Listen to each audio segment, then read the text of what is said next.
In this video, we're gonna take a look at Virtualbox and VMware to see which one is better.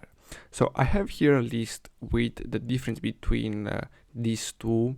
So as you can see, VMware, we have here the VMware is virtualization software that help us to run multiple operating systems in the single host. Now, the VirtualBox is the Oracle tool to provide the host-based virtualization.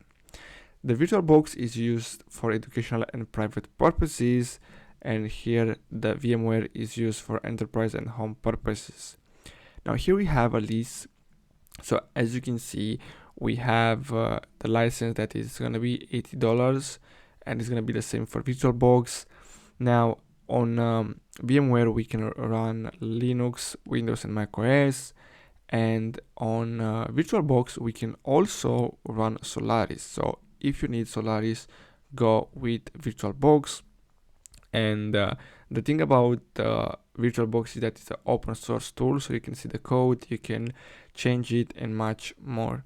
So based on these differences, you can simply pick the one that you need. But overall, VirtualBox, I think it's better because it's open source and you can basically customize it more. So I hope you found this video helpful. Thanks for watching, guys.